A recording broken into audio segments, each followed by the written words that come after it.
ഞാനായിരുന്നു പ്രിയയുടെ ഹസ്ബൻഡാണ്.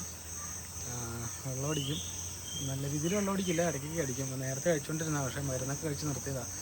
കഴിഞ്ഞ ദിവസം നമ്മൾ വീഡിയോ ഇട്ട് ഇങ്ങനെ പറഞ്ഞു, ഇങ്ങനെ ഒത്തിരി കമൻറ്റ് കിട്ടുമെന്ന് പറഞ്ഞു. പക്ഷേ കമൻറ്റുകളൊക്കെ എന്നെ കാണിച്ചു. എന്നെ കണ്ടു കഴിഞ്ഞപ്പോഴാണ് മനസ്സിലായത് നല്ല വിഷമമുണ്ട്. ഞാൻ വെള്ളം അടിച്ച് കഴിഞ്ഞാൽ ഇങ്ങനെ വയലൻ്റാണ് എന്നൊക്കെ പറഞ്ഞ് ആദ്യം പറഞ്ഞ് ഞാൻ വിശ്വസിച്ചില്ല. പിന്നെ എന്നെ വീഡിയോ എടുത്ത് കാണിച്ചു. ഞാൻ ഓർമ്മയിലേക്ക് പിന്നെ രാവിലെ കാണിച്ചു കഴിഞ്ഞപ്പം നല്ല വിഷമമുണ്ട്. ഞാനിങ്ങനെയൊക്കെ ആണോ എന്നുള്ളത് തോന്നിപ്പോയി.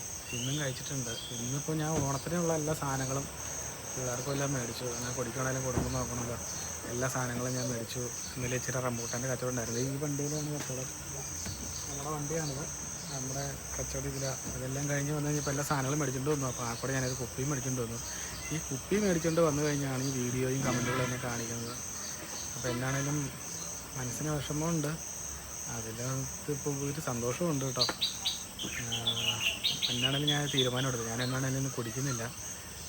അപ്പോൾ എല്ലാ ഓണത്തിനും നന്നായിട്ട് കുടിച്ചുകൊണ്ടിരുന്ന, എന്നാണേലും ഈ ഓണത്തിന് കുടിക്കുന്നില്ല.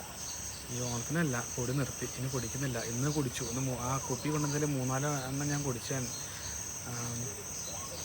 ഇനി എന്നാണേലും എൻ്റെ പിള്ളേരുടെയും കൂടെ സന്തോഷത്തോടെ ജീവിക്കുന്നുള്ളൂ. പിന്നെ കുടിയില്ല. കുടി എത്രത്തോളം കുടുംബത്തിന് ദോഷം ഉണ്ടാക്കുമെന്നും പറയാൻ ഞാൻ കുടിയനൊന്നുമല്ല. എന്നാലും ഇങ്ങനെയൊക്കെ പറയാൻ കമൻറ്റുകളെ കണ്ടു കഴിഞ്ഞപ്പോൾ എനിക്കിങ്ങനെ മനസ്സിൽ തോന്നി. എന്നാണേലും ഞാൻ കുടിക്കുന്നില്ല, തീരുമാനിച്ച കാര്യമാണ്. അപ്പം എല്ലാവർക്കും ഓണാശംസകൾ.